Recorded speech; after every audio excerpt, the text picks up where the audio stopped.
ہمارے مقرر جناب ڈاکٹر حبیب الرحمان صاحب چیئرمین ہیں شعبہ تربیت شریعہ اکیڈمی میں۔ آپ نے درس نظامی کے ساتھ ساتھ LLB بھی کیا ہے اور بیک وقت اسلامی قانون اور ملکی قوانین کے ماہر ہیں۔ بہت بڑے اور جید عالم دین ہیں۔ آئلی قوانین سے ان کی دلچسپی ہے اور اسی وجہ سے نہایت ہی زیادہ مہارت رکھتے ہیں۔ کئی کتابوں کے مصنف ہیں اور کئی مقالات شائع کروا چکے ہیں۔ جناب ڈاکٹر حافظ حبیب الرحمان صاحب۔ بسم اللہ الرحمن الرحیم۔ معزز سامعین، آج کا موضوع اسلام کا قانون نکاح ہے۔ اسلام کے جو آئلی قوانین ہیں ان کا آغاز ہی نکاح سے ہوتا ہے، اور نکاح کے بندھن کے ذریعے ایک خاندان وجود میں آتا ہے اور خاندان سے ایک معاشرہ وجود میں آتا ہے۔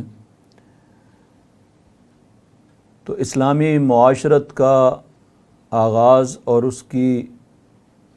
بنیادی اکائی اور یونٹ یہ خاندان ہے، اور خاندان کے لیے فاؤنڈیشن جو ہے وہ نکاح ہے۔ اسی لیے اللہ تبارک و تعالی نے نکاح کے معاملے کو اتنا سادہ نہیں رکھا جتنا کہ عام طور پر اس کو سمجھا جاتا ہے، بلکہ اس حد تک اس کی وضاحت کی کہ قرآن مقدس ہی کے اندر 5-6 مقامات پر اس کے آبجیکٹیوز یعنی مقاصد کا ذکر کیا گیا ہے۔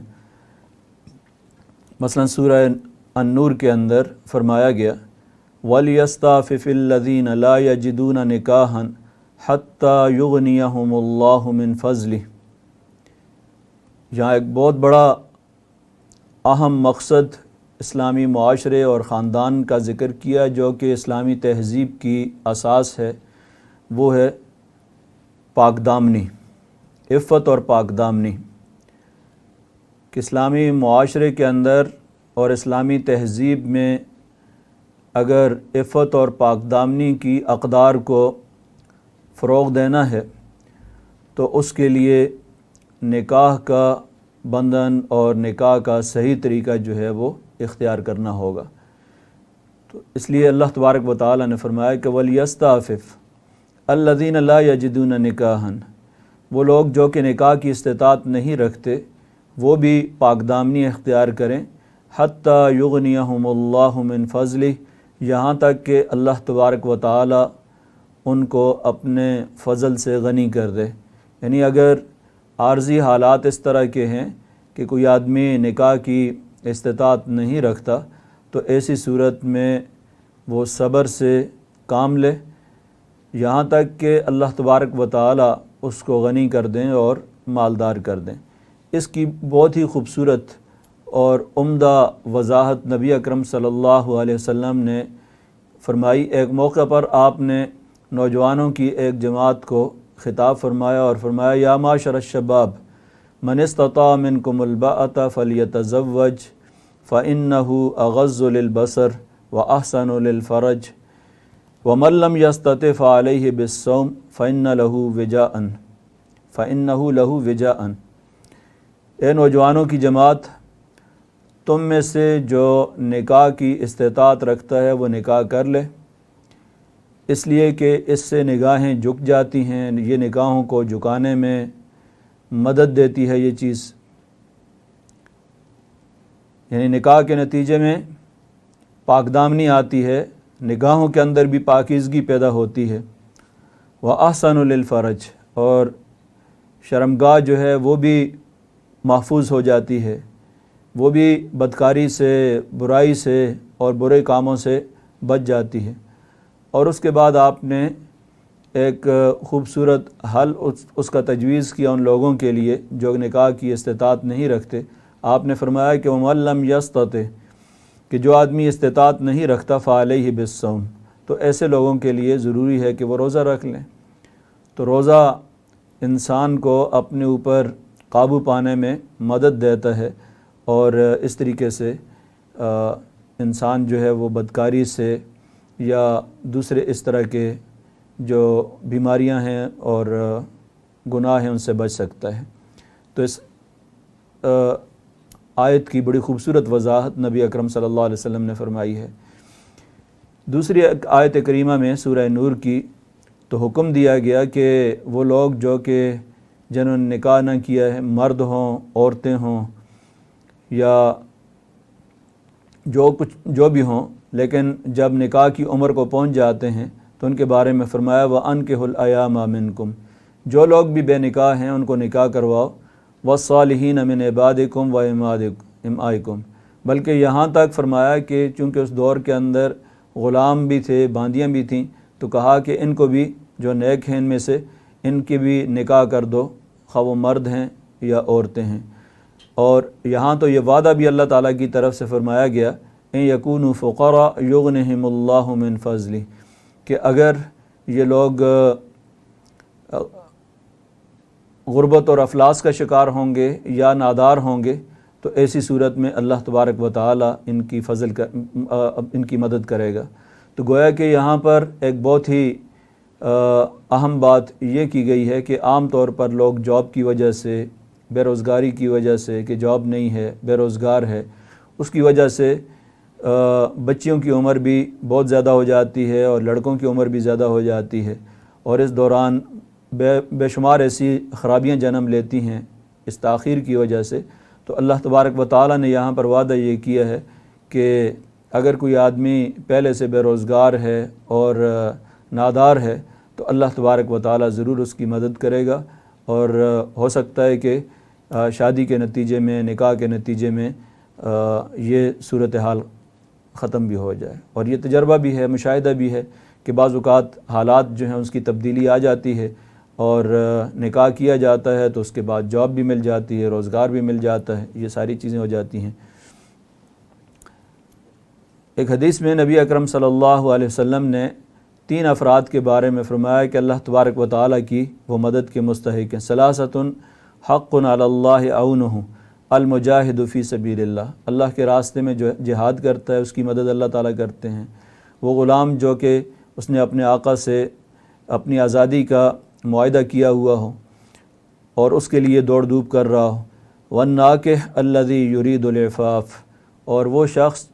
نکاح کرنے والا، وہ شخص جو کہ پاک دامنی چاہتا ہے، اللہ تعالیٰ اس کو پاک دامن رکھنے کے اندر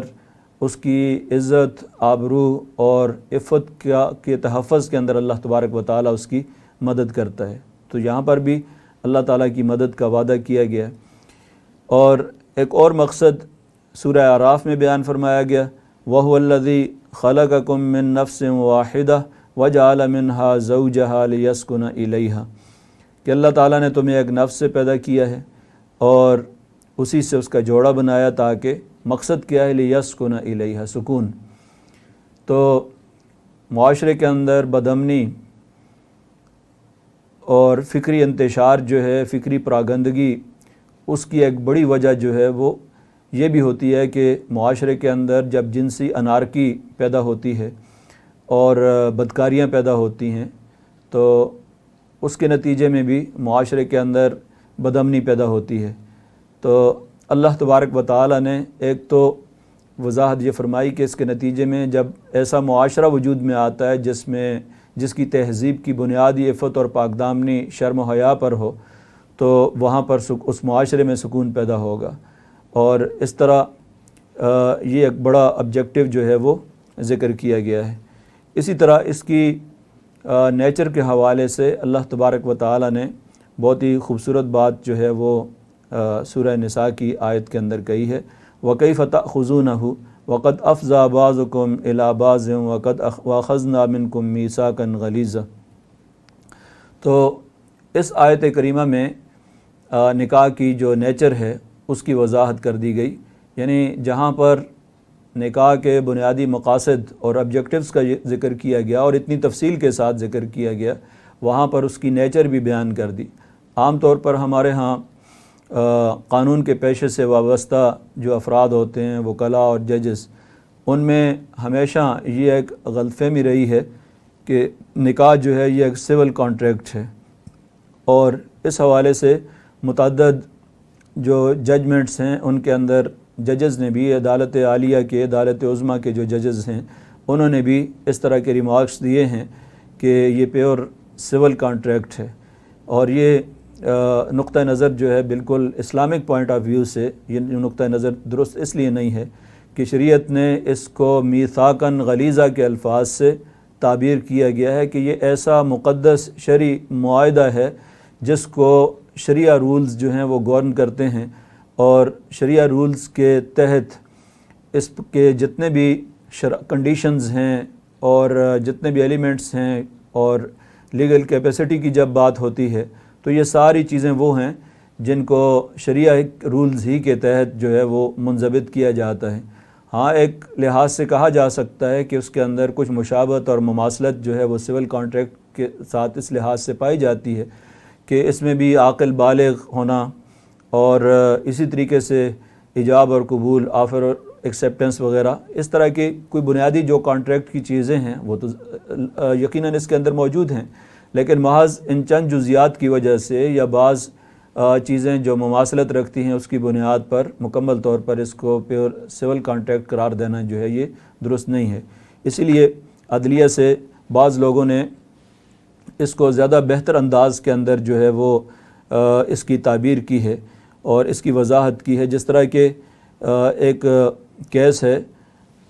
جس میں اس بات کی وضاحت کی گئی ہے کہ عبد القدیر ورسز سلیمہ، اس میں اس کے پیج نمبر 149 کے اندر جو ہے وہ وضاحت کی گئی ہے کہ یہ ایک سیکرامنٹ ہے اور صرف سول کنٹریکٹ نہیں ہے۔ اس طرح کے متعدد کیسے ہیں جن کا میں نے اپنی پریزنٹیشن کے اندر ذکر کیا ہے، آپ اس میں سے ریفرنس جو ہے وہ دیکھ سکتے ہیں۔ اسی لیے اس کی جو صحیح پوزیشن ہے، پروین ورسز سمیع اللہ ملک ایک کیس ہے، اس کے اندر اس کی وضاحت کی گئی ہے، اس کا ریفرنس بھی یہاں پر موجود ہے۔ اسی طرح انیس بیگم ورسز محمد آصفہ جو ہے، اس میں بھی اس کی وضاحت کی گئی ہے۔ اسی طرح یاسمین بی بی ورسز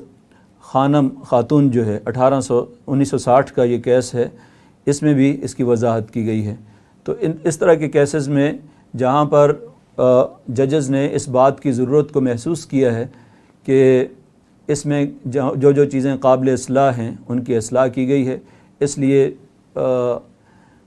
ہمارے ہاں بعض اوقات ان ججمنٹس کو نہیں دیکھا جاتا، بعد میں آنے والی ججمنٹس کو، تو پہلے جو ججمنٹس دی گئی ہیں انہی کو دیکھا جاتا ہے، تو اس کی بنیاد پر بعد میں آنے والے عدلیہ کے جو افراد ہیں وہ بھی اسی کو پیور سول کانٹریکٹ جو ہے وہ قرار دیتے ہیں اور ان بنیادی چیزوں کی طرف توجہ نہیں دی جاتی۔ تو اب یہاں پر میرج کانٹریکٹ کے اندر بنیادی جو چیزیں ہیں اس کی فارم ہے، یعنی اس کا ایجاب و قبول کرنا، پھر پارٹیز ہیں جن کا عاقل اور بالغ ہونا، مسلمان ہیں، عاقل ہیں، بالغ ہیں، یہ ہونا ضروری ہوتا ہے۔ اسی طرح گواہوں کی موجودگی میں ضروری ہے، اور پھر گارڈین کا ایشو بھی اس کے اندر ہے جس کی اب وضاحت کے ساتھ آپ کے سامنے بات کروں گا۔ لیکن چونکہ ہمارے ہاں جس وقت میرج کے حوالے سے، نکاح کے حوالے سے کوئی بھی کیس آتا ہے تو خواہ اس کا تعلق مینٹیننس کے ساتھ ہو یا کسٹڈی کے ساتھ یا کسی اور ایشو کے ساتھ، اس میں سب سے پہلے جو بات ججز کو دیکھنی ہوتی ہیں وہ یہ ہے کہ آیا یہ ویلڈ نکاح ہے، ارریگولر ہے یا وائڈ ہے۔ یعنی اگر ویلڈ ہے تو اس کے بعد اس کے لیگل کانسیکوینسز جو ہیں ان کو ڈسکس کیا جاتا ہے، اس لیے سب سے پہلے اس بات کا تعین کیا جاتا ہے کہ نکاح کی ویلیڈیٹی بھی ہے یا نہیں ہے۔ تو نکاح کی ویلیڈیٹی کو چیک کرنا جو ہے یہ سب سے پہلی بات ہوتی ہے، اس لیے نکاح کی فقہا نے بھی، جو جورسٹ ہیں انہوں نے بھی اس کی جو تقسیم کی ہوئی ہے کہ یہ ویلڈ ہے، یہ ارریگولر ہے اور یہ باطل ہے۔ تو نکاح کے صحیح، فاسد اور باطل ہونے کے چونکہ نتائج ہی بالکل مختلف ہوتے ہیں۔ مثال کے طور پر اگر کوئی شخص جو ہے وہ اس کو علم نہیں تھا اور اپنی کسی رضائی بہن کے ساتھ، رضاعت کے اندر اس کی بہن لگتی تھیں یا بھتیجی لگتی تھیں یا بانجی لگتی تھیں، ان کے ساتھ اس نے نکاح کر لیا، تو ظاہر ہے کہ یہ نکاح اب باطل ہے، وائڈ ہے، اور اس کا لیگل ایفیکٹ یہ ہے کہ یہ نل اینڈ وائڈ ہے اور یہ گویا کہ ہوا ہی نہیں ہے۔ اس کے نتیجے میں کسی قسم کا کوئی مینٹیننس، کوئی وراثت، کوئی نسب، کوئی چیز بھی وجود میں نہیں آتی۔ تو ظاہر ہے کہ یہ بہت بڑا ایک ڈفرنس ہے جو کہ نکاح کی ویلیڈیٹی کے حوالے سے۔ تو نکاح کے ویلڈ ہونے کے لیے بنیادی جو شرائط فقہا نے ذکر کی ہیں وہ یہ ہیں کہ ایجاب اور قبول، یہ دو بنیادی شرائط ہیں، لیکن ایجاب اور قبول کے درمیان موافقت بھی ہونا شرط ہے۔ موافقت ہونے کا مطلب یہ ہے کہ جن شرائط کے ساتھ ایجاب ہوا ہو انہی شرائط کے ساتھ قبول کرنا، ایکسیپٹنس جو ہے وہ ضروری ہے۔ مثال کے طور پر اگر ایجاب کے اندر مہر جو ہے وہ ₹1,00,000 ذکر کیا گیا اور قبول کرتے وقت اس نے کہا کہ میں نے 50,000 کے مہر میں اس کو قبول کر لیا ہے، تو یہ بھی درست نہیں ہے، اور یہ ایجاب اور قبول کے میں موافقت یہاں پر نہیں ہے۔ اسی طرح اگر کوئی اور کنڈیشنز یا شرائط ذکر کی ہیں اور ویلڈ شرائط ہیں جن کا ذکر آپ کے سامنے کیا جائے گا کہ نکاح کے اندر کچھ شرائط جو ہیں ویلڈ ہوتی ہیں اور کچھ شرائط ایسی ہوتی ہیں جو کہ ویلڈ نہیں ہوتی، ان کا شرعی حکم کیا ہے اس کی وضاحت کچھ دیر کے بعد آپ کے سامنے کروں گا۔ تو اگر ایسی شرائط ذکر کی ہیں جو ویلڈ شرائط ہیں اور اس میں اس نے قبول کرتے وقت وہ ایکسیپٹ کی ہیں تو وہ بھی نکاح کا ایک حصہ بن جاتی ہیں۔ اسی طرح ایجاب اور قبول جو ہے اس کے لیے ایک سیشن یا ایک مجلس کے اندر ہونا ضروری ہے، گواہوں کا موجود ہونا، کم سے کم 2 گواہ جو ہیں موجود ہوں۔ آج کل یہ ایشو عام طور پر آتا ہے اور یہ مسئلہ پوچھا جاتا ہے کہ جی ایک بندہ پاکستان میں ہے، دوسرا امریکہ میں ہے، تو ٹیلی فون کے ذریعے، انٹرنیٹ پہ، اسکائپ پہ، ویڈیو کانفرنسنگ کے ذریعے جو ہے وہ نکاح ہو سکتا ہے یا نہیں۔ یہ مسئلہ عام طور پر یہی مجلس سے تعلق رکھنے والا مسئلہ ہے، اس لیے علماء سجیسٹ کرتے ہیں کہ آپ اگر کسی دوسرے ملک میں ہیں تو وہیں پہ لڑکی کی طرف سے کسی کو وکیل بنا دیا جائے اور ایجاب و قبول کر لیا جائے، یا لڑکے کی طرف سے دوسری طرف سے کسی کو وکیل بنا لیا جائے اس کا اور ایجاب و قبول کر لی جائے، تو یہ بہتر طریقہ ہے تاکہ مجلس کے لحاظ سے۔ البتہ مجلس کی جو ڈیفینیشن جو کنٹمپریری ہمارے عرب علماء ہیں ان کے مطابق جو ہے وہ انٹرنیٹ یا اس کے ذریعے ہو سکتا ہے۔ اس لیے وہ کہتے ہیں کہ اگر ایک آدمی ایک ہی وقت میں پاکستان میں اور امریکہ میں موجود ہے تو چونکہ اتحاد زمان یعنی وقت تو ایک ہی ہے، اگرچہ جگہ ایک نہیں ہے، لیکن اس کے ساتھ بھی مجلس جو ہے وہ ایک ہو جاتی ہے۔ تو ان حضرات کے نزدیک جو ہے وہ کوئی ایشو نہیں ہے اس میں ایجاب اور قبول کے حوالے سے، اور یہ نکاح منعقد ہو جاتا ہے بشرطے کہ دونوں کی بات کو گواہ جو ہیں وہ سن بھی رہے ہوں، سیشن ایک ہو، اور ایجاب اور قبول دونوں کی بات کو گواہ جو ہیں وہ سن رہے ہوں۔ تو یہ بنیادی چند چیزیں ہیں۔ اب نکاح کے باطل ہونے میں چونکہ بنیادی جو مسئلہ ہے وہ یہ ہے کہ اس کے لیے شریعت نے محرمات کا ذکر کیا ہے کہ ایسی صورت میں اگر خدا نخواستہ کسی کا ناواقفی میں کوئی نکاح جو ہے وہ کسی محرم سے ہو جاتا ہے تو ظاہر ہے کہ وہ باطل ہے۔ اس لیے قرآن نے بڑی تفصیل کے ساتھ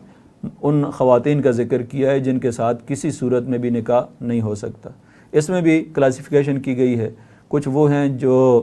پرمننٹ جن کے ساتھ نکاح نہیں ہو سکتا ہے، کچھ وہ ہیں جن کے ساتھ کوئی ٹیمپریری مدت کے لیے نہیں ہو سکتا ہے۔ تو اس کی وضاحت سورہ النساء کے اندر اللہ تبارک و تعالیٰ نے کی، حرمت علیکم امہاتکم و بناتکم و اخواتکم، کہ حقیقی ماں کے ساتھ یا اوپر جتنا بھی رشتہ ہے، نانی ہے، دادی ہے، جتنا بھی رشتہ دار ہے ماں کی طرف سے اوپر، سب کے ساتھ نکاح کرنا حرام ہے۔ اسی طرح بیٹی خواہ وہ حقیقی ہو، سوتیلی ہو، نواسی ہو، پوتی ہو، اسی طرح جو بھی رشتہ نیچے کی طرف جاتا ہے سب کے ساتھ، اور اسی طرح بہنوں کے ساتھ، پھوپھیوں کے ساتھ، خالاؤں کے ساتھ، بھتیجیوں اور بھانجیوں کے ساتھ نکاح کرنا جو ہے یہ حرام ہے۔ تو قرآن نے بڑی صراحت کے ساتھ ان رشتوں کی وضاحت کر دی ہے، اور یہ وہ رشتے ہیں جن کے ساتھ نکاح کرنا ہمیشہ کے لیے پرمننٹ جو ہے نکاح حرام ہے۔ اسی طرح دوسرے وہ رشتے ذکر کیے گئے ہیں جن میں رضاعت کا رشتہ آ جاتا ہے کہ اگر کسی لڑکے نے یا لڑکی نے ایک ہی عورت کا دونوں نے دودھ پیا ہو تو وہ چونکہ آپس میں رضائی بہن بھائی بن جاتے ہیں، تو نبی اکرم صلی اللہ علیہ وسلم نے فرمایا کہ یحرم من النسب ما یحرم من الرضاعت، یحرم من الرضاعت ما یحرم من النسب، کہ رضاعت سے بھی وہی رشتے حرام ہو جاتے ہیں جو کہ نسب سے حرام ہوتے ہیں۔ یعنی نسب میں اگر حقیقی بہن حرام ہے تو رضائی بہن بھی حرام ہے، نسب میں اگر حقیقی بھتیجی بانجی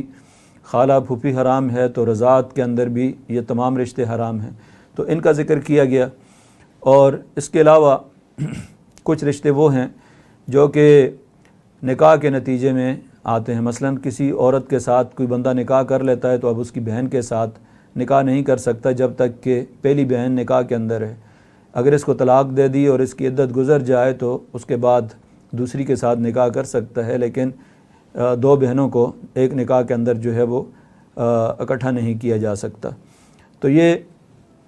وہ رشتے ہیں جن کے بارے میں قرآن مجید نے صراحت کر دی ہے۔ ان کی تفصیلات جو ہیں وہ قرآن مجید کی سورہ نساء کی اس آیت میں، جس کا میں نے ریفرنس دیا ہوا ہے، اس کے اندر موجود ہے۔ اسی طرح کچھ ٹیمپریری محرمات بھی ہیں، یعنی پروہیبیشن جن کی ٹیمپریری ہے، مثال کے طور پر والمحصنات من النساء، جن کا ذکر کیا گیا ہے کہ جو کسی کے منکوحہ ہیں، ظاہر ہے کہ جب تک وہ نکاح میں ہے، اگر اس کا شوہر فوت ہو جاتا ہے کسی خاتون کا اور اس کے بعد اس کی عدت بھی گزر جاتی ہے تو وہ جہاں چاہے نکاح کر سکتی ہے، لیکن جب تک کسی اور کے نکاح میں ہے اس کے ساتھ دوسرا کوئی شخص جو ہے وہ نکاح نہیں کر سکتا۔ اسی طرح فرمایا والمطلقات یتربصن بانفسہن ثلاثۃ قروء، کہ کسی عورت کو طلاق ہو جاتی ہے، طلاق کے بعد جب تک وہ عدت میں ہوتی ہے تو عدت کے دوران اس کے ساتھ نکاح نہیں کیا جا سکتا۔ عدت جو ہے وہ بچے کی ڈیلیوری کے ساتھ بھی ختم ہو سکتی ہے اگر بچے کی پریگننسی ہے، اور اگر 3 ماہ کے ساتھ بھی ہو سکتی ہے، اور اسی طرح اس کے 3 جو مینسز ہوتے ہیں اس کے ساتھ بھی ہو سکتی ہے۔ تو یہ مختلف صورتیں ہیں اس کی۔ اسی طرح جو مشرکین ہیں ان کے ساتھ بھی، غیر مسلم ہیں ان کے ساتھ، ہندوؤں کے ساتھ اور نجومی اور اس کے علاوہ آتش پرست جو ہیں ان کے ساتھ نکاح نہیں ہو سکتا۔ تو غیر مسلم جو ہیں ان کے بارے میں قرآن مجید کے اندر فرمایا گیا کہ وَلَا تُنْكِحُوا الْمُشْرِكَاتِ،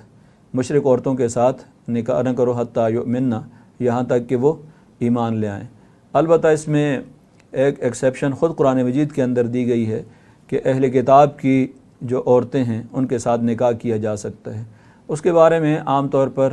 یہ ایک غلط فہمی پائی جاتی ہے کہ آج کل وہ اہل کتاب تو رہے نہیں۔ یہ بات درست ہے کہ بہت حد تک، لیکن آج بھی اہل کتاب میں سے جو لوگ حضرت موسیٰ علیہ السلام، عیسیٰ علیہ السلام کو اپنا نبی مانتے ہیں اور اپنی کتاب پر ان کا ایمان ہے، تو ایسے اہل کتاب جو ہیں ان کی جو پاک دامن عورتیں ہیں ان کے ساتھ نکاح کی اجازت ہے۔ اس کے علاوہ نکاح کے اندر ہمارے ہاں عام طور پر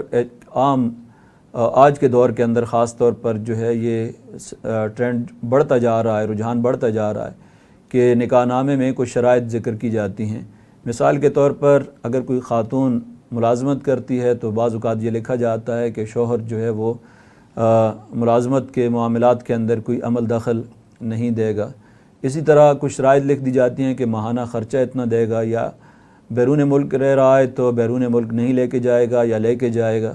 اس طرح کی کچھ شرائط کا ذکر کیا جاتا ہے۔ تو شرائط کے لحاظ سے کنڈیشن جو نکاح نامے میں لکھی جاتی ہیں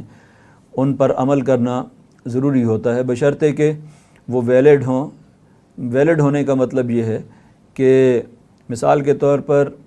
نان و نفقے سے مینٹیننس سے متعلق ہے کہ اتنا مینٹیننس دیا جائے گا، تو ظاہر ہے یہ ایک جائز شرط ہے، اس میں کسی قسم کی کوئی قباحت نہیں ہے۔ مہر سے متعلق کوئی شرط ہے کہ 2-3 مہینے کے اندر اندر ادا کر دیا جائے گا، تو یہ کنڈیشن بھی درست ہے۔ تو ہر وہ شرط جو ان شرائط کو مزید بہتر امپروو کرنے کے لیے وہ کنڈیشن لگائی گئی ہے یہ درست ہے۔ لیکن اگر اس طرح کی کوئی شرط لگائی جاتی ہے جو شرعاً درست نہیں ہے، مثال کے طور پر اس طرح کی کوئی شرط لگائی جاتی ہے کہ نکاح کے بعد جو ہے وہ اکٹھے نہیں رہیں گے، تو ظاہر ہے کہ یہ شرعاً درست نہیں ہے اس طرح کی شرط لگانا۔ اور کوئی ایسی شرط جس کی اسلام نے اجازت دی ہے، مثلا کسی صورت میں بھی دوسرا نکاح نہیں کرے گا، تو یہ بھی درست نہیں ہے، اس لیے کہ دوسرے تیسرے نکاح کی شریعت نے اجازت دی ہے۔ ہاں یہ ہے کہ عدل اور انصاف کے ساتھ اس کو مشروط کیا جا سکتا ہے، اس طرح کی کوئی شرط جو ہے وہ لگائی جا سکتی ہے۔ میرج کا جو قانون ہے اس میں سب سے اہم ایشو جو عدالتوں کے اندر پیش آتا ہے وہ گارڈین کا آتا ہے، اور عام طور پر ہمارے ملک میں یہ اب ایک ٹرینڈ بن رہا ہے کہ بعض اوقات خواتین یا لڑکیاں جو ہیں وہ اپنے والدین کی اجازت کے بغیر نکاح کر لیتی ہیں اور معاملہ عدالت میں آتا ہے۔ تو اس صورتحال میں گارڈین کا یا جو ولی کا رول ہے وہ اسلامک پوائنٹ آف ویو سے کیا ہے، کچھ وضاحت آپ کے سامنے میں اس کی بھی کروں گا۔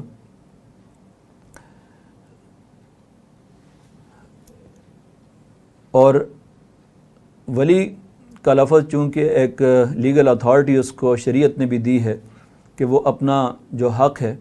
وہ ایکسرسائز کر سکتا ہے ایسے فرد پہ جو خود اپنے مفادات کا تحفظ نہ کر سکتا ہو، تو ایسی صورت میں گارڈین جو ہے اس کا ایک رول ہوتا ہے اور شریعت نے بھی اس کے اس رول کو تسلیم کیا ہے۔ نکاح کے معاملے میں گارڈین کے رول پر بحث ہوگی، باقی معاملات میں نہیں اس وقت۔ تو بعض صورتیں ایسی ہیں جس میں گارڈین کے حوالے سے تمام جورسٹ جو ہیں ان میں اتفاق پایا جاتا ہے کہ اگر کوئی خاتون جو ہے وہ اپنا نکاح کرنا چاہتی ہے از خود ولی کی اجازت کے بغیر، تو بعض صورتیں ایسی ہیں جو تمام جورسٹ کے درمیان متفق علیہ ہیں اور یعنی اتفاق ہے، کسی قسم کا ان کے درمیان جو ہے وہ اختلاف نہیں ہے۔ ان میں سے ایک صورت یہ ہے کہ نبی اکرم صلی اللہ علیہ وسلم نے فرمایا کہ السیب احق بنفسها من ولیہا، سیبہ اس عورت کو کہا جاتا ہے کہ جس کی شادی پہلے ہو چکی ہو، نکاح ہو چکا ہو اس کا، اور بعد میں اس کے شوہر کا انتقال ہو جاتا ہے، ڈیتھ ہو جاتی ہے یا طلاق ہو جاتی ہے، تو عدت گزارنے کے بعد اس عورت کو اپنے بارے میں فیصلہ کرنے کا زیادہ حق حاصل ہے، یعنی اپنی ولی سے زیادہ یہ اپنے بارے میں فیصلہ کرنے کی زیادہ حقدار ہے۔ نبی اکرم صلی اللہ علیہ وسلم نے یہاں پر یہ ارشاد فرمایا السیب احق بنفسہا، یہ زیادہ حقدار ہے اپنے بارے میں فیصلہ کرنے کی اپنے ولی کے مقابلے میں۔ تو چونکہ ایک ایکسپیرینس سے گزر چکی ہوتی ہے اور اس کے بعد جو ہے وہ اسے معاملات کا ایک سلیقہ اور آ جاتا ہے، تو وہ بہتر انداز میں اپنے بارے میں فیصلہ کر سکتی ہے، اور اس میں تمام ہی فقہا کا اتفاق ہے کہ اس صورت میں ولی جو ہے وہ اس کو اس طرح کی عورت کو جو بیوہ ہے یا طلاق یافتہ ہے اس کو مجبور نہیں کر سکتا، کسی فقیہ کے نزدیک بھی ایسا نہیں ہے۔ اسی طرح اگر کوئی نابالغ بچی ہے جس کا پہلے کبھی نکاح نہیں ہوا، تو اس حوالے سے بھی اتفاق پایا جاتا ہے کہ نابالغ جو ہے اس کے لیے گارڈین کا ہونا ضروری ہے تمام فقہا کے نزدیک۔ تو امام حنیفہ بھی، باقی فقہا بھی اس کے لیے گارڈین۔ البتہ ایک کنٹروورشل صورت اور بھی ہیں، لیکن صرف ایک آپ کے سامنے ذکر کرتا ہوں جس میں جو عام طور پر ہمارے سامنے پیش آتی رہتی ہے کہ جو خاتون عاقل ہو، بالغ بھی ہو اور اس کی یعنی پہلے کبھی شادی نہیں ہوئی ہے، کنواری ہے، تو اس صورت میں اس کے ولی کی اجازت کی شرعی حیثیت کیا ہوگی؟ اس حوالے سے حنفی پوائنٹ آف ویو اور باقی جو فقہا ہیں ان کے نقطہ نظر کے اندر فرق پایا جاتا ہے۔ حنفی نقطہ نظر یہ ہے کہ عاقل بالغ لڑکی جو ہے وہ اپنا نکاح خود کر سکتی ہے، خواہ اس کی پہلے شادی ہوئی ہو یا نہ ہوئی ہو۔ اس سلسلے میں احناف کے پاس سب سے بنیادی دلیل قرآن مجید کی ایک آیت ہے حتیٰ تنکح زوجا غیرہ، کہ 2 طلاقیں ہو گئیں، اس کے بعد تیسری ہو گئی، تو اب یہ عورت جو ہے کسی اور کے ساتھ نکاح کر لے، اور نکاح کی نسبت عورت کی طرف کی گئی ہے۔ یہ تو ظاہر اس عورت کے بارے میں ہے جس کو پہلے طلاق ہو گئی ہو، اس کے بارے میں تو ویسے بھی اتفاق پایا جاتا ہے، لیکن ایک حدیث میں اس خاتون کے بارے میں، اس لڑکی کے بارے میں جس نے پہلی مرتبہ جس نے اس بندھن میں آنا ہے، اس کے حوالے سے بھی ایک صراحت موجود ہے۔ نبی صلی اللہ علیہ وسلم کے پاس ایک خاتون آتی ہے، ان جاریۃ اتت النبی صلی اللہ علیہ وسلم، کہ ایک لڑکی نبی اکرم صلی اللہ علیہ وسلم کی خدمت میں حاضر ہوئی اور کہا کہ ان اباہ زوجہا وہی کارہۃ، اس کے والد نے اس کا نکاح کہیں کر دیا ہے جہاں اس کو ناپسند ہے، تو فخیرہا رسول اللہ صلی اللہ علیہ وسلم، نبی صلی اللہ علیہ وسلم نے اس کو اختیار دے دیا کہ آپ نکاح کو برقرار بھی رکھ سکتی ہیں اور نکاح کو ختم بھی کر سکتی ہیں۔ تو اس بنیاد پر احناف یعنی حنفی پوائنٹ آف ویو یہ ہے کہ بالغ لڑکی جو ہے وہ اپنا نکاح کر سکتی ہے، لیکن اس کے باوجود پسندیدہ احناف کے نزدیک بھی بہتر صورت اور آئیڈیل صورت جو ہے وہ یہی ہے کہ لڑکی اپنے والدین کی رضامندی کو اور والدین اپنی اولاد کی رضامندی کو پیش نظر رکھیں۔ لیکن کسی وقت اگر کوئی ڈسپیوٹ ہو جاتا ہے اور اس کے بعد جو ہے وہ لڑکی بالفرض نکاح کر لیتی ہے، بالغ لڑکی، تو ایسی صورت میں اس کا نکاح ویلڈ ہوگا حنفی پوائنٹ آف ویو سے۔ باقی فقہا جو ہیں ان کے نزدیک نقطہ نظر مختلف ہے، اور اس کی بنیاد یہ ہے کہ نبی اکرم صلی اللہ علیہ وسلم کی ایک دوسری حدیث حضرت عائشہ رضی اللہ عنہا نے فرمائی ہے، ذکر کی ہے، وہ یہ ہے کہ من نکاح بغیر اذن ولیہ فنکاحہ باطل باطل باطل۔ اس سلسلے کی کوئی مفہوم کی کوئی 16-17 حدیث ہیں جن میں ذکر کیا گیا ہے کہ ولی کی اجازت کے بغیر اگر کسی نے نکاح کیا ہے تو اس کا نکاح باطل ہوگا۔ تو حناف کہتے ہیں کہ یہ نابالغ بچیوں کے بارے میں ہے، اور نابالغ بچیوں کا نکاح اگر وہ خود کر لیں گی تو یہ باطل ہو جائے گا۔ تو بہرحال یہ دو نقطۂ نظر تفصیلی دلائل جو ہیں وہ پریزنٹیشن کے اندر موجود ہیں، اس کا ذکر میں نے پریزنٹیشن کے اندر تفصیل کے ساتھ کر دیا ہے۔ تو اس کے بعد گارڈین کے حوالے سے جو کیس لا ہے وہ چونکہ آپ وکلاء ہیں، آپ کو سب سے زیادہ کیس لا کی ضرورت پیش آتی ہے، تو اس میں لیڈنگ ججمنٹ ایک ہے حافظ عبد الوحید ورسز آسمہ جہانگیر۔ یہ رپورٹ ہوا ہے 2004 میں، سپریم کورٹ کا کیس ہے صفحہ نمبر 219 میں، جس میں یہ کہا گیا ہے کہ گارڈین کی کنسنٹ جو ہے وہ ضروری نہیں ہوتی ہے۔ جہاں پر بالغ مسلمان لڑکی موجود ہو تو وہاں پر اس کی کنسنٹ کی ضرورت نہیں ہوتی ہے۔ تو یہ سائمہ عبد الوحید کیس کے نام سے بڑا معروف کیس ہے، اور اس کے بعد اس کیس میں جج صاحبان نے زیادہ تر ڈیپینڈ کیا ہے فیڈرل شریعت کورٹ کے کیس پر، جس میں موج علی ورسز صفدر حسین یہ جو کیس ہے، اس کے علاوہ اور بھی کیسز ہیں جن کو اکٹھا کر کے فیڈرل شریعت کورٹ نے یہ فیصلہ دیا تھا کہ عاقل بالغ لڑکی جو ہے وہ اپنا نکاح از خود کر سکتی ہے، اور اس بارے میں فیڈرل شریعت کورٹ کا فیصلہ موجود ہے۔ تو اس میں نے کوئی 5-7 کیسز جو ہیں ان کے ریفرنسز آپ کے سامنے ذکر کیے ہیں، آپ تفصیل کے لیے پریزنٹیشن میں یہ دیکھ سکتے ہیں۔ اس کے علاوہ نکاح کے اندر ایک اہم ایشو جو ہے وہ مہر کا ہے۔ اس کی لیجیٹمیسی کے حوالے سے قرآن مقدس کی سورہ نساء کی آیت نمبر 4 کے اندر یہ فرمایا گیا وَآتُوا النِّسَاءَ صَدُقَاتِهِنَّ نِخْلَةً، کہ عورتوں کو ان کا مہر خوش دلی کے ساتھ دو۔ اب خوش دلی کے ساتھ بڑا خوبصورت لفظ ذکر کیا گیا ہے جو ہمارے سماجی رویوں کی عکاسی بھی کرتا ہے کہ عام طور پر لوگ جو ہیں وہ ہمارے معاشرے کے اندر سماج میں مہر کے بارے میں عجیب و غریب رویہ یہ ہے کہ پہلے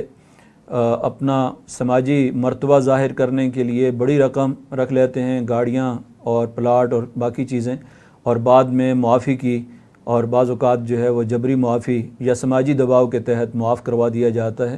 تو یہ انتہائی غلط تصور ہے مہر کے حوالے سے۔ قرآن مقدس اس کے بارے میں کہتا ہے آتوا النساء صدقاتہن نخلہ، خوش دلی کے ساتھ۔ تو جتنا استطاعت میں ہے اتنا مقرر کرنا چاہیے، زیادہ سے زیادہ کی کوئی حد شریعت نے مقرر نہیں کی ہے، لیکن اس کے باوجود جتنی استطاعت ہے اتنا ہی ہونا چاہیے۔ وعلی الموسع قدرہ وعلی المقتر قدرہ، جو صاحب استطاعت ہے اپنی استطاعت کے مطابق نان، نفقہ، مہر، یہ ساری چیزیں استطاعت پر ہیں، اور جو تنگ دست ہے وہ اپنی استطاعت کے مطابق کرے۔ تو محض دنیا کو دکھانے کے لیے اور اپنا سماجی مرتبہ ظاہر کرنے کے لیے ایسا نہیں کرنا چاہیے، جو کہ استحصال کی ایک بدترین شکل ہے۔ تو دوسری جگہ فرمایا وَلَا تَعْضُلُوهُنَّ لِتَذْهَبُوا بِبَعْضِ مَا آتَيْتُمُوهُنَّ، کہ محض اس وجہ سے عورتوں کو روکے نہ رکھو کہ تم ان کا مہر جو ہے وہ کسی نہ کسی طریقے سے الزام لگا کر، بے حیائی کا، بدکاری کا ان پر الزام لگا کر ان کا مہر ہڑپ کر لیتے تھے لوگ۔ تو یہ بھی ایک مہر کو دبانے کی اور اس کو ناجائز طریقے سے واپس لینے کی ایک صورت تھی، اس کا بھی سختی کے ساتھ شریعت نے ممانعت کیا ہے کہ ایسا کوئی الزام لگا کر جس کے نتیجے میں وہ کہیں کہ میں تو اس لیے مہر نہیں دے رہا ہوں کہ یہ خاتون جو ہے یہ بدکار ہے یا اس کے اندر بے حیائی ہے، اس طرح کی بات کر کے وہ مہر اگر اس طرح لیتا ہے تو ظاہر ہے کہ اس سے بھی ناجائز طریقے سے منع کیا گیا ہے۔ پھر یہ کہا گیا کہ وَإِنْ آتَيْتُمْهُنَّ إِحْدَاهُنَّ قِنْطَارًا فَلَا تَأْخُذُوا مِنْهُ شَيْئًا، اگر آپ نے ڈیرو مال بھی دیا ہے تو اس میں سے آپ واپس لینے کے حقدار جو ہیں وہ نہیں ہیں، سوائے خلا کے بارے میں جو آیت ہے اس میں الگ سے اس بات کا ذکر کیا گیا ہے کہ خلا میں مہر جو ہے وہ واپس لیا جا سکتا ہے۔ فَإِنْ خِفْتُمْ أَلَّا يُقِيمَا حُدُودَ اللَّهِ فَلَا جُنَاحَ عَلَيْهِمَا فِيمَا افْتَدَتْ بِهِ، تو فِيمَا افْتَدَتْ بِهِ میں اشارہ ہے اس بات کی طرف کہ آپس میں جو مہر ہے یا فدیہ ہے وہ دے کر عورت جو ہے وہ خلا حاصل کر سکتی ہے۔ تو قرآن مقدس کی اور آیات بھی ہیں، ان میں بھی اس سے سختی کے ساتھ منع کیا گیا ہے کہ مہر دینے کے بعد کسی بہانے سے مہر واپس لینا جو ہے وہ کسی طرح بھی جائز نہیں ہے، اور اس کو مختلف الفاظ کے ساتھ تعبیر کیا گیا ہے، کہیں اس کو صدقات سے، کہیں اجورہن، کہ جو آپ نے مہر اس کا مقرر کیا ہے وہ ان کو دو۔ اب اس میں ایک عام غلط فہمی پائی جاتی ہے کہ اگر عقد نکاح کے وقت، نکاح منعقد کرتے وقت اگر مہر کا ذکر نہ کیا گیا ہو تو ایسی صورت میں بعض لوگ یہ سمجھتے ہیں کہ نکاح ہوتا ہی نہیں ہے۔ یہ درست نہیں ہے،